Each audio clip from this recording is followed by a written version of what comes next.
Hey guys, so it's a bit of a different video today. I made the call out on social media for a bunch of creators and people like that who make content on social media for F1. And I received plenty of people that wanted to be part of it. This is the first part of however many parts I end up making, and it basically introduces you to people in the F1 community, whether it's on TikTok, whether it's Instagram, and just gives you a little bit of detail into who they are, who they support, and things like that.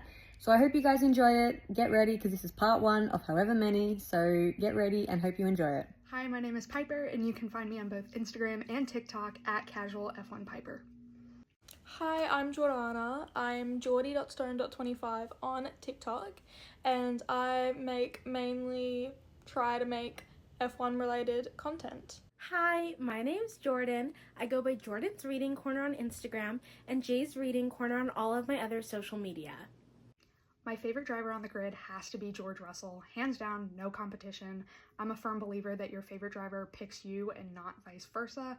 And I can safely say that George was not in even my top 5 when I first started watching F1, and then slowly over time, he started climbing his way up the ranks, and then one morning, I just woke up, and in my heart of hearts, I knew that George was my favorite, and I haven't looked back since.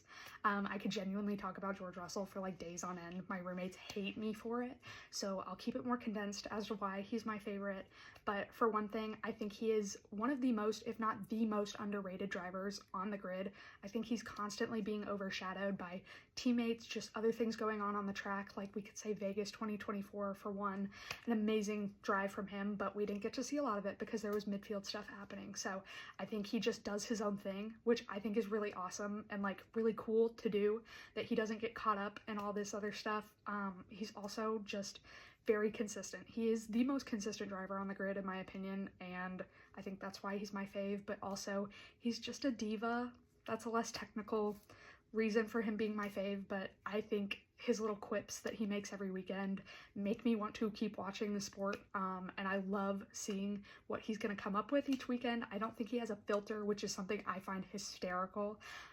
Also, some people just think he's cringe, but I'm an ex-theater kid, so his cringe that he has going on I find very endearing, which is really weird.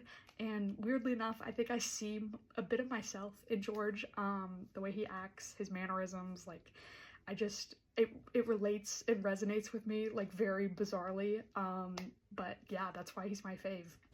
My favorite driver, obviously, is Max Verstappen.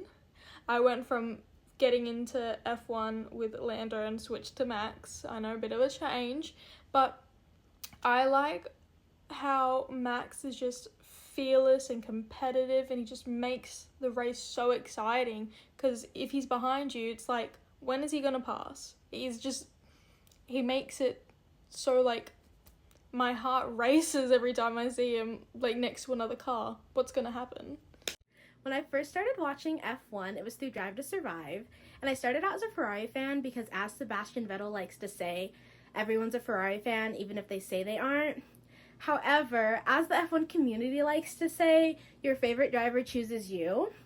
And I turned into a huge Lando Norris fan, huge McLaren fan. And I found Lando during his streamer era, and I thought he was absolutely hilarious, coupled by the fact I loved his racecraft, and I loved the fact that he was so open about his mental health. And there was just no other driver in sight for me, and I'll always be an LN4 fan. For favorite F1 memory, I have 2 that come to mind. The first one is Monaco 2024, just because I am a Charles girl also. He's my second favorite driver, so seeing him break the Monaco curse was just really, really awesome. I started tearing up, if I'm being honest. I also watched it on my phone while I was at the Indy 500 with a bunch of other fans that we were all watching together, so that was just really cool. That was like my first motorsport experience that wasn't just like in my bedroom, so just like the community that created and like all of us cheering on Charles at his home race was just like really special. And then second one, I would probably say Miami of this year, just because it was my first full race weekend that I got to go to.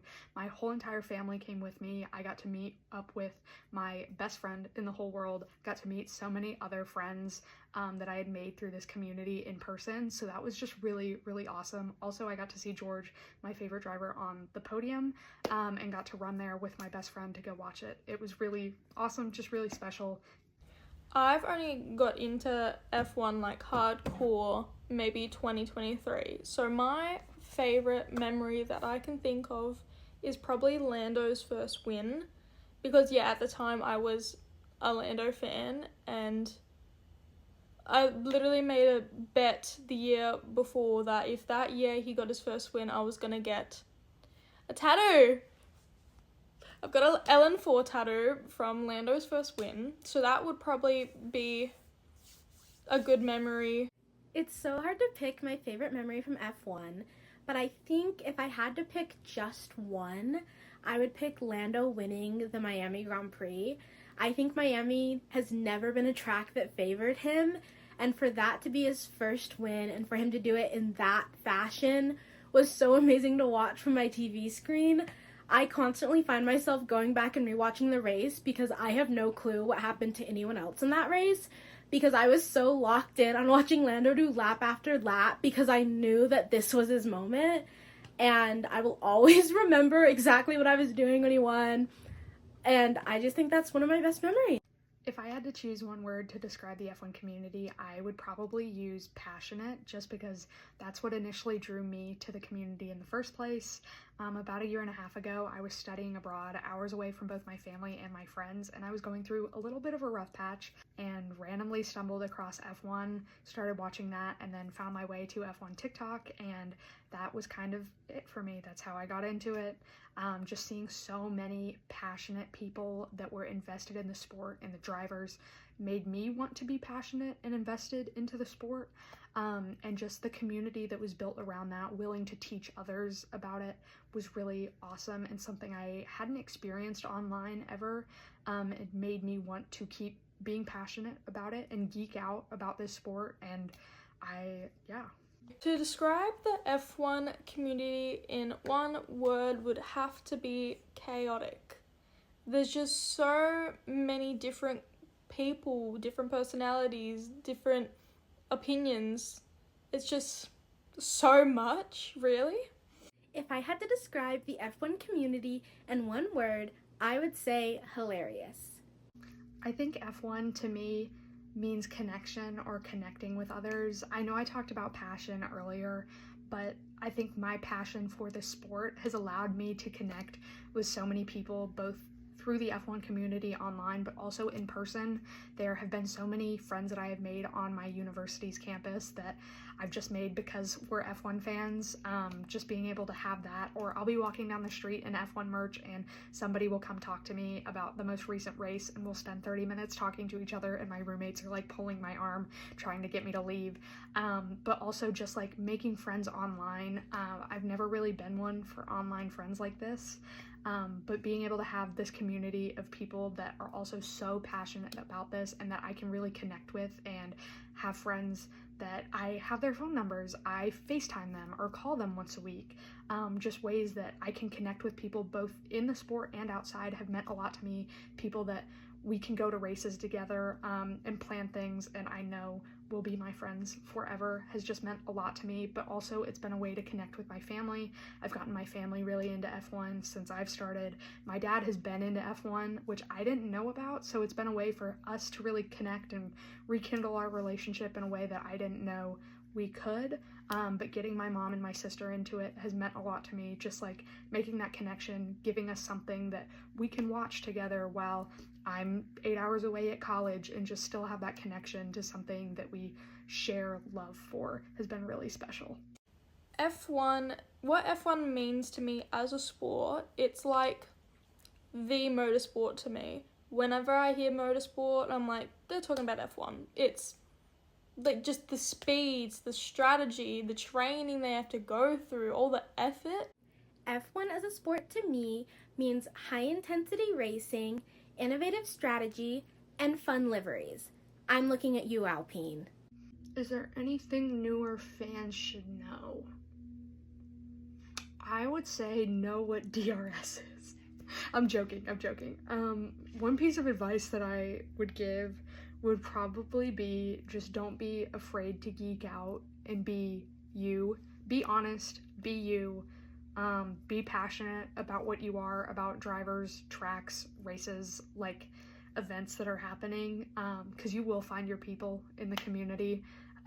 Also, you don't need to watch every single free practice, quali, race to be a true F1 fan. That doesn't make you any less of an F1 fan by not doing that. And don't let anybody tell you otherwise. And for new fans coming into Formula One, I think a good thing to know is you're not expected to know everything the first race you watch.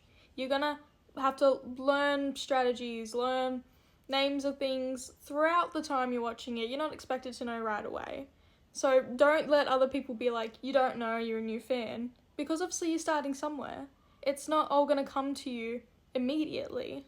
I'd just like to say thanks for the opportunity of being a part of this. I'm really grateful. Bye!